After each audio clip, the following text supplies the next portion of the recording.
പരിശുദ്ധ പാരമ്പര്യത്തിൻ്റെ ധ്യാനങ്ങളിൽ ബാലികയായ മറിയം ജെറുസലേം ദേവാലയത്തിൽ വളരുമ്പോൾ അവിടെ ദൈവഭക്തിയിലും പ്രാർത്ഥനയിലും ജീവിച്ചിരുന്ന വൃദ്ധരായ വിശ്വാസികളുടെ സ്നേഹവും അനുഗ്രഹവും അവൾ സ്വീകരിച്ചു വളർന്നു. വിശുദ്ധ ശീമോനും പ്രവാചകയായ ഹന്നയും പോലുള്ള ദൈവഭക്തർ ദൈവത്തിൻ്റെ വാഗ്ദാനങ്ങൾക്കായി കാത്തിരുന്ന തലമുറയുടെ പ്രതിനിധികളായിരുന്നു. ലൂക്കോസിന്റെ സുവിശേഷം പറയുന്നത് ശീമോന് പരിശുദ്ധാത്മാവിനാൽ ഒരു വെളിപാട് ലഭിച്ചിരുന്നു എന്നതാണ്.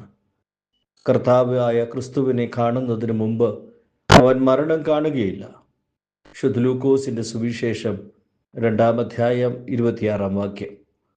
വർഷങ്ങളോളം ആ വാഗ്ദാനത്തിന്റെ പൂർത്തീകരണത്തിനായി കാത്തിരുന്ന ശീമോനും ഹന്നയും ദൈവത്തിന്റെ സമയത്തെ പ്രതീക്ഷിച്ച് പ്രാർത്ഥനയിൽ ജീവിച്ചു.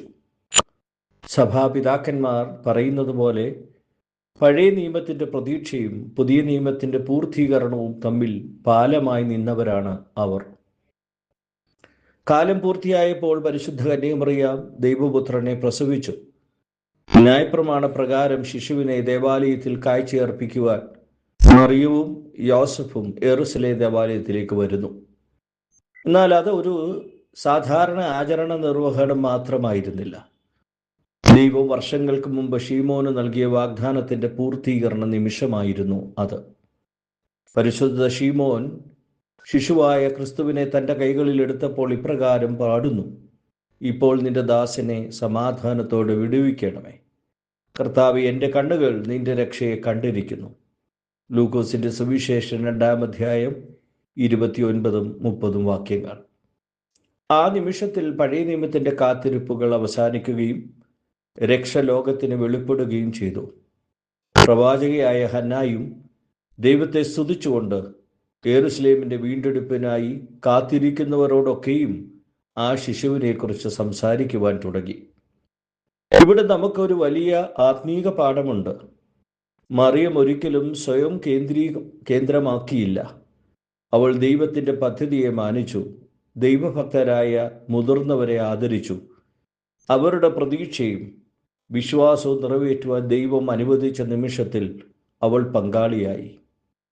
ഓർത്തഡോക്സ് പാരമ്പര്യം എന്നും മുതിർന്നവരുടെ അനുഗ്രഹത്തിനും അനുഭവജ്ഞാനത്തിനും വലിയ വില നൽകുന്നു. വിശുദ്ധ ഗ്രന്ഥം പറയുന്നത് വൃദ്ധന്മാരുടെ മുമ്പാകെ എഴുന്നേൽക്കുകയും വയോധികനെ ബഹുമാനിക്കുകയും ചെയ്യുക. ലേവ്യ പുസ്തകം 19:32. മറിയത്തിന്റെ ജീവിതത്തിൽ നാം കാണുന്നത് വിനയത്തോടെ മുതിർന്നവരെ ആദരിക്കുന്ന ഒരു ഹൃദയമാണ്. ശീമോന്റെയും ഹന്നയുടെയും സന്തോഷം അവളുടെ സന്തോഷമായി മാറുന്നു. ഇന്നത്തെ വിശ്വാസ ജീവിതത്തിലും ഇതൊരു വലിയ പാഠമാണ്.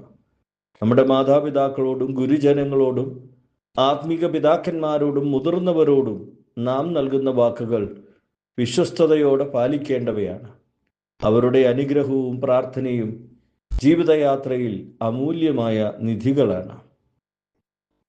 പരിശുദ്ധ ദൈവമാതാവ് നമ്മെ പഠിപ്പിക്കുന്നത് ഇതാണ്: ദൈവത്തെ സ്നേഹിക്കുന്നവൻ ദൈവത്തിൻ്റെ ജനങ്ങളെയും ആദരിക്കും. മുതിർന്നവരുടെ വിശ്വാസത്തെയും പ്രതീക്ഷയെയും വിലമതിക്കും.